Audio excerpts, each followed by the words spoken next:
Coucou, c'est Claire.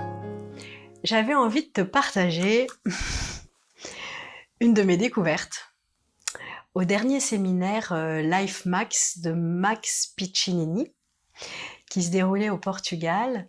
Et finalement, j'aime bien Max parce qu'en fait, il a une énergie sur scène, il fait un vrai one-man show. Et la journée 4, c'était sur la journée des relations de couple. Donc après avoir nettoyé les émotions, après avoir visualisé ses rêves, après avoir visualisé dans tous les domaines de sa vie, après avoir posé des intentions, qu'est-ce qu'on voulait vivre, J4, quatrième jour, arrive le coaching de couple et les relations de couple. Et donc dans ce quatrième jour, Max nous a confié 6 pépites. 3 pour les hommes, 3 pour les femmes. Et donc, il s'adresse à comment être heureux en couple et qu'est-ce que réussissent à faire les couples qui sont heureux, mais que par défaut, naturellement, le féminin ne fait pas et le masculin ne fait pas. Donc, la première des choses pour vous, mesdames, je commence par les dames, la première des choses à faire quand vous aimez votre mari, votre conjoint, votre compagnon, c'est quand vous aimez un homme, tout simplement, c'est surtout penser à le valoriser. Donc, et qu'à cela ne vous déplaise, c'est que c'est comme ça que fonctionne le cerveau d'un homme. Alors Max le fait beaucoup plus de façon dynamique, mais c'est comme ça que ça marche un homme. Un homme a besoin de reconnaissance, il a besoin d'être valorisé, il a besoin d'être admiré. Et donc le jour où vous admirez plus votre homme, et ben le jour où vous le valorisez plus, ça commence à être un peu le début de la fin. Et surtout, ne jamais le dénigrer en public. Donc ça, c'est la clé numéro 1 pour le secret pour les femmes. Et c'est ce que les femmes ne font pas très naturellement. En tout cas, il y avait une centaine de personnes dans cette salle et du coup, il y avait beaucoup de femmes assez stupéfaites en disant « Ah, mais si j'avais su, ah, mais oui, mais alors là, oui, alors ça... » Et en fait, avec le temps, le cerveau étant très bien programmé pour aller dans le passé et pour aller scanner tout ce qui va pas, et ben du coup on oublie tout simplement, on oublie de valoriser la personne qu'on aime. Donc ça, c'est pas valable que pour les hommes, mais c'est valable pour toutes les personnes qu'on aime. Et c'est valable pour soi-même aussi, quand on arrive à se valoriser soi-même, et bien sûr qu'on va arriver à valoriser beaucoup plus facilement les personnes qu'on aime.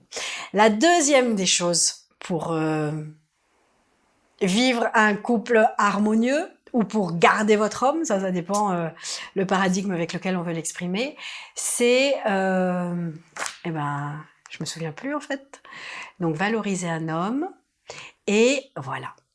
Chaque soir, quand il rentre du boulot et qu'il est crevé, qu'il en peut plus et que vous aussi, plutôt que de vous plaindre et de l'utiliser comme une poubelle finalement pour déverser tous vos états d'âme négatifs, tous vos difficultés, eh bien non, comme vous dirait Max, eh bien non mesdames, soyez un sapin de Noël, illuminez votre homme et soyez dans des énergies joyeuses, dans des énergies gaies et soyez attrayantes, soyez... Alors ça c'est vrai, pas que pour vos hommes, hein. C'est vrai aussi pour les enfants. C'est quand même super plus cool une maison où la mère le soir est un peu plus joyeuse, sauf qu'on peut pas le faire tous les jours et que souvent on est super crevé.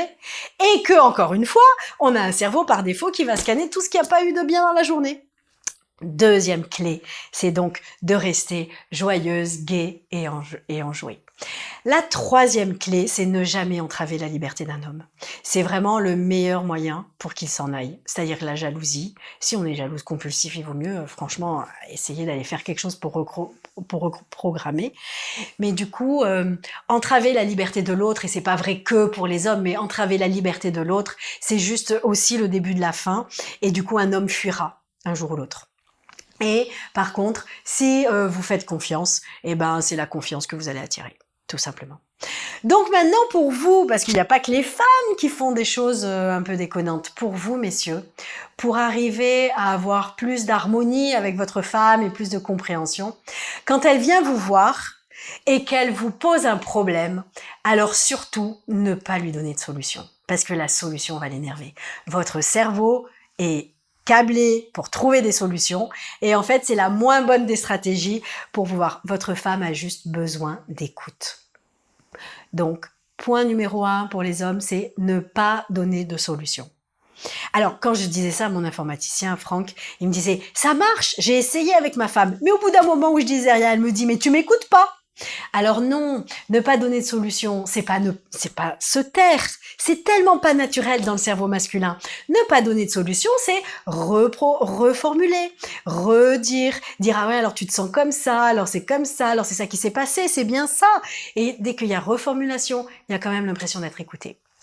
Deuxième piste, ces messieurs, elles ont besoin d'attention tout le temps. Donc quand vous rentrez du boulot et que vous êtes crevé, que vous vous avachissez dans le canapé à regarder la télé ou à zapper sur votre téléphone portable ou à faire un jeu vidéo, eh bien non, c'est la moins bonne des stratégies pour garder votre femme sur le long terme et pour la satisfaire.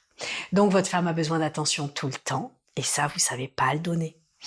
Et la troisième chose, c'est le besoin de sécurité, le besoin de rassurance. Une femme, tous les êtres humains, vous me direz, mais une femme a besoin d'être rassurée, a besoin d'être sécurisée d'un point de vue affectif, d'un point de vue matériel, que le nid va bien fonctionner. Et du coup, voilà, quand son besoin de sécurité est nourri, eh ben, elle pourra lâcher la liberté et être beaucoup plus confiante. Donc voilà, j'ai adoré partager avec vous ces 6 pépites que Max nous a données à Life Max et je suis sûre que en ayant ça en tête, on évite quand même pas mal de déboires.